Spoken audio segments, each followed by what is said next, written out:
despite the best efforts of the weather, I didn't get snowed in, didn't blow away despite hurricane-level winds here in Halifax. Everything is well. We're okay. Welcome to the John DeLong Show. Welcome to a podcast extra here on a Tuesday. A little extra dose of the nonsense for you. If you happen to be noticing a bit of a difference in audio quality, we have a brand new microphone. So was sort of doing the Christmas thing. Our family does it. I mentioned this on the show. Family does it a little bit differently. We do it a little bit later. So I had a really, really great weekend. I got to spend a lot of great quality time with my parents and with my younger sister and her boyfriend. And cousin Laura showed up as well with her man. We played some Cards Against Humanity, which was a great time. Laura might be listening to this for the first time, although she said she didn't like listening to podcasts, so I don't know. Maybe she's just being nice. If you're listening, Laura, hi. If you're not listening, see, because silence, she wasn't listening to me. Oh, carry on. So anyhow, brand new microphone. It was my Christmas gift. It was unexpected. I had asked for a new stand. The microphone just happened to come with the stand, so it's a wonderful surprise there. Like I said, really, really great time just relaxing in the valley. Perhaps having one too many soda pops. But overall, really great. Snowed like crazy in the valley.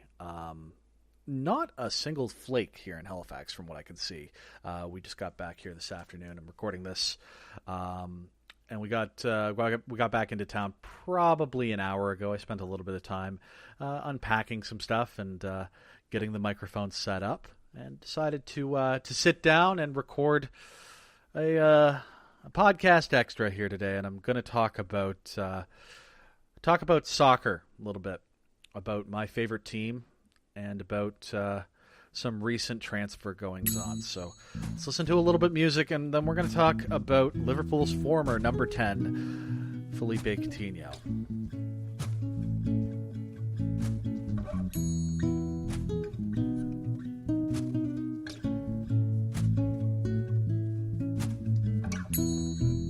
So it's funny, I was actually talking to an old friend of mine a couple of days ago. I've been lining up podcast guests over the last little while.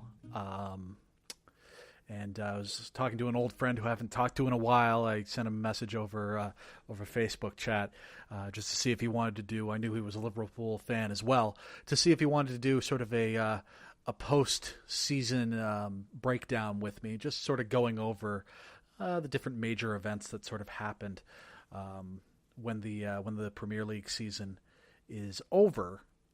And then a pretty major event happened. Just as Liverpool fans were sort of coming down from the high of beating local city rivals Everton in the FA Cup third round, I think it was. The sale of Philippe Coutinho, Brazilian attacking midfield playmaker, to Barcelona was made official. It's looking like it's going to be somewhere in the neighborhood of 142 million euros, which is, right now the second highest transfer fee ever paid for a player. I won't go into sort of all of the nuts and bolts of how the transfer market works. I'm just going to keep this on the short end. I'm kind of doing this very much off the cuff here this evening.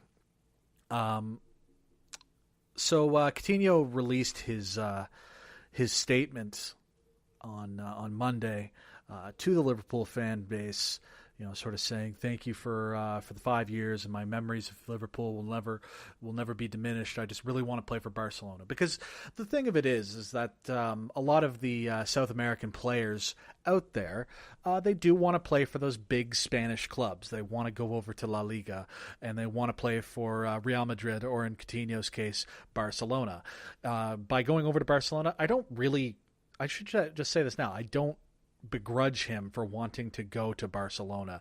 I don't begrudge him for having that desire and for when that opportunity came up, for taking it. I don't necessarily think that that's a bad thing, and I completely understand that for somebody like Philippe Coutinho, it's not Liverpool isn't like the end all be all.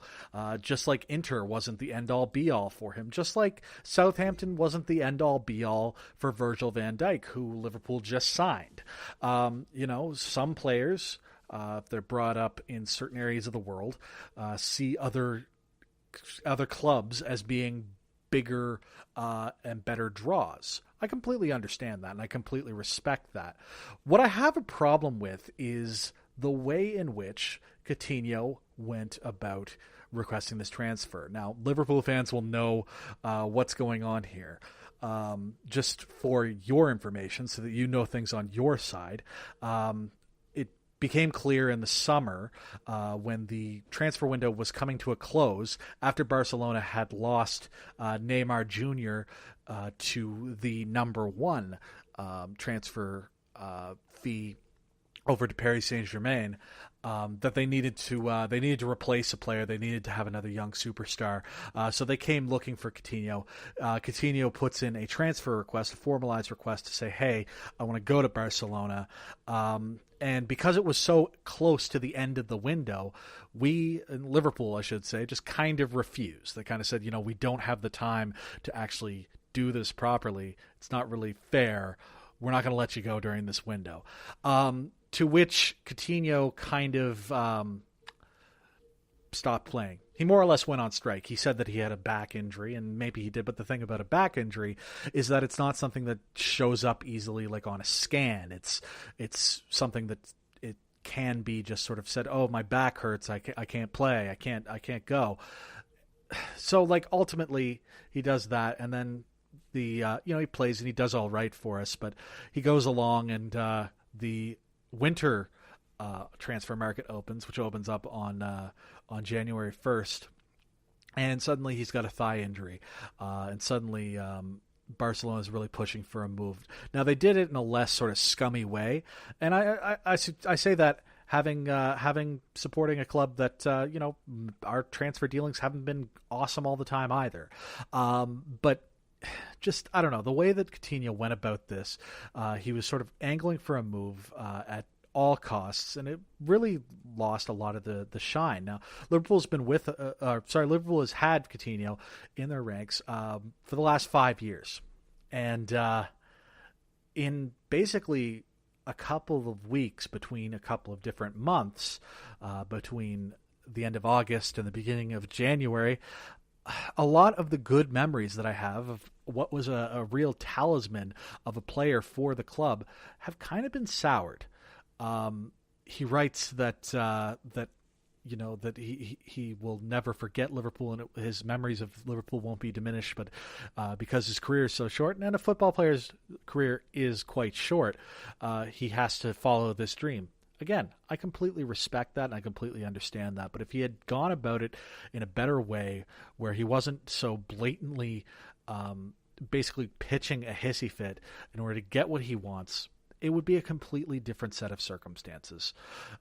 So where do Liverpool go from here? That's sort of the question that's on a lot of fans' minds. I'm no expert in football. I enjoy watching it, and I enjoy watching Liverpool, and I enjoy Liverpool when they play well. To me, I think that if we're going to lose Phil Coutinho, this is ultimately the best time. First of all, his market value is higher than it's ever going to be. It's right before a World Cup, and there's a chance that he gets injured in the World Cup, and we end up losing him for a cut rate. Ultimately, Barcelona really, really wants to bring him in right now, and they have the money to spend. So, 142 million, that's a pretty good little piece of business there. Secondly, we're at a point right now where, we sold a few years back, we sold another really strong talent to Barcelona in Luis Suarez. We sold Suarez for, again, a very good fee. In hindsight, it kind of looks like we got robbed, but we sold Suarez but then ended up having to sort of scramble to replace his outlay in terms of goals because he was sort of our top player. Whereas Phil Coutinho, very good player and one of our top players over the last 5 years, but we don't rely on Phil Coutinho as much as we used to. Our front line looks really, really good even without him. You know, you've got the likes of Sadio Mane, the likes of Mohamed Salah, Roberto Firmino, Alex Oxlade-Chamberlain is coming into his own. It more and more is looking like the impact will be less and less from Coutinho leaving the team. In fact, I'm kind of a little bit more upset that we're going to be losing Emre Can once his contract expires at the end of this season. He's going to be going over to Juventus in Italy. So I think that the impact on the team is not going to be as intense as it might have been in another season. So and we're getting good money and good value for a player that has been a very good player for us. Like, don't get me wrong, and I'm not going to say that I never rated him and I think he's a shit talent. The problem that I have is just he acted kind of like a little boy. I mean, a lot of ways he is. I mean, he's 25 years old, and he gets the opportunity to live his dreams. I can understand that, but I just wish that he had acted more as a consummate professional and not kicked up the same fuss that he did.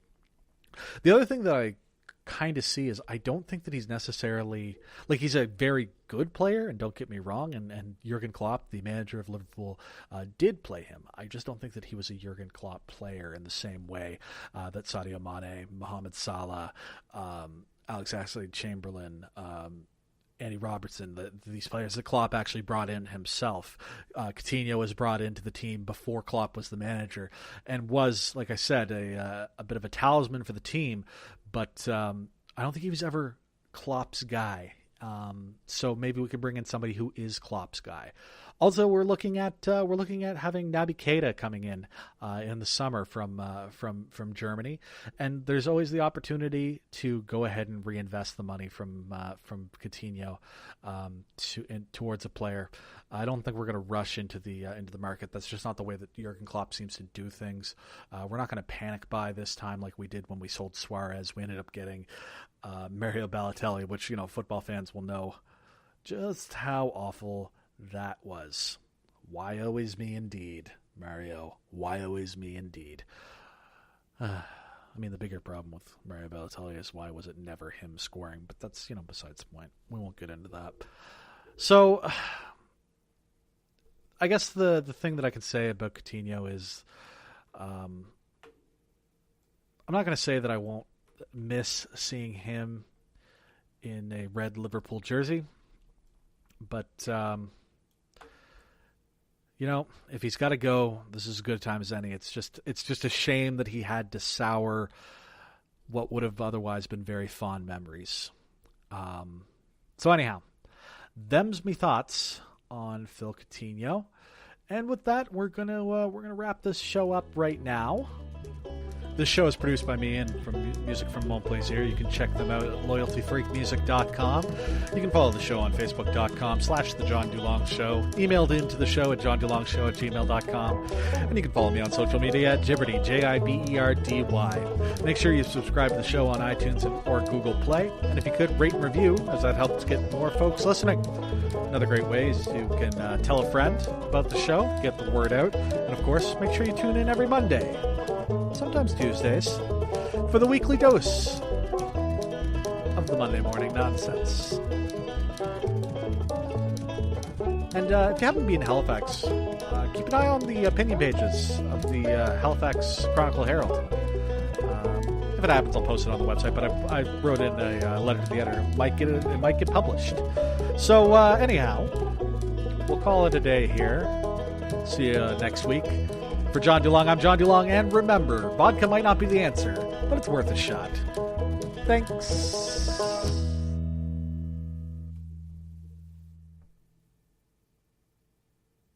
I mean, I'm not even going to play, guys. I set up the microphone, had to record something just to test it, and then I was going over some news, and I said,